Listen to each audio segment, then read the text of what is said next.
삼국지 원소가 조조에게 패배한 이유가 책사들의 조합 때문이라고? 저수는 한복이 원소에게 기주를 양도하려고 하자 이를 만류하였으나 한복이 듣지 않았고 원소가 기주를 차지하자 그대로 원소를 섬겼던 인물임. 세간에서는 단순하게 원소 옆에서 조언을 한 정치가 정도로 알려졌지만 실제로는 도덕직을 맡아서 활동했던 인물임. 전풍은 원소를 섬긴 호족 출신의 모사로 원소군 세력 확대에 크게 기여해 원소군의 대표적인 모사가 되었으며 조조군의 순옥과 비견될 만큼 뛰어난 제사로 평가받는 인물임. 그러나 관도대전을 앞두고 원소와의 의견 다툼으로 감옥에 갇히게 되었고 이후에 패배하여 돌아온 원소에 의해 처형당했음. 박도는 예주 영천군 사람으로 오랫동안 원소를 따랐던 인물임. 그러나 관도대전에서 전세가 불리하게 돌아가자 장압에게 책임을 전가했고 이는 조조군의 장압이 투항하는 결과를 만들어내었음. 신배는 원소가 한복을 몰아내고 기주를 장악했을 당시 원소에게 중용된 인물로 그러나 원소 사후 후계자 다툼이 일어났을 때 원상을 옹립했으며 다툼의 핵심에 있던 인물로 조조군에 끝까지 항전했으나 패배 후 처형되었음. 삼국지에서 상관과 부하의 조합이 가장 좋았던 팀이 이 사람들이라고? 유비와 조은은 명령 없이도 움직이는 신뢰를 보여준 조합임. 유비는 조은을 처음 만났을 때부터 무한 신뢰하는 모습을 보여줬고 조은도 그런 신뢰를 장판파에서 수많은 적을 뚫고 유선을 구출해 돌아오며 신뢰에 보답했음. 조조와 허전은 말보다는 몸으로 충성을 보여준 케이스임.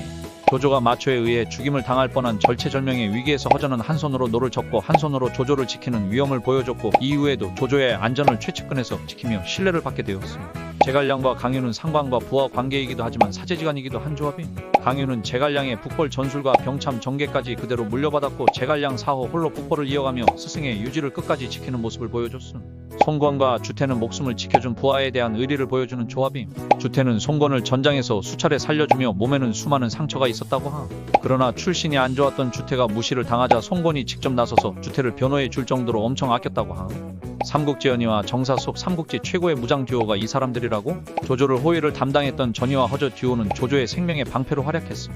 항상 조조의 가장 가까운 곳에서 뚫고 막는 최강의 경우 듀오라고 할 수 있음. 황충과 위원은 익주 정벌과 한중 공방전에서 대활약한 형주 듀오인 선봉 라인에서 자주 함께 배치되었으며 유비가 황충이 사망하기 전까지 가장 애용했던 무장 듀오인 장려와 악진은 합비 공방전의 전설을 만들어낸 듀오인 송건의 10만 대군을 단 7천으로 막았는데 선봉은 장려가 하고 수비는 악진이 맡아서 전장을 지배했음.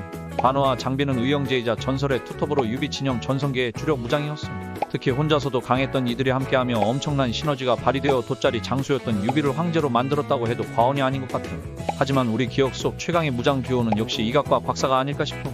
삼국지에서 본인 감정을 조절 못해서 망한 인물이 이 사람들이라고? 장비는 부하들에게 폭언 폭행을 반복하는 행동을 지속적으로 했던 것으로 보이는 인물임. 결국 적이 아니라 신복에게 암살당하며 인생을 마감하게 되었음.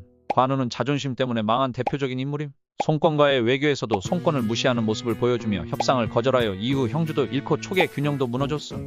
의리는 있었지만 외교 감각이 없었던 모습을 보여줬음. 유비는 복수심에 눈멀어서 나라를 망하게 만들었음. 일릉대전 당시 냉정한 판단을 못하고 감정으로 출병하였음. 감정을 지켜야 했던 리더가 감정에 휘둘리며 수많은 촉의 미래를 잃었음. 이렇게 보면 삼국지 유관장 3인방은 진짜 화끈하게 살다가 화끈하게 사라진 것 같음.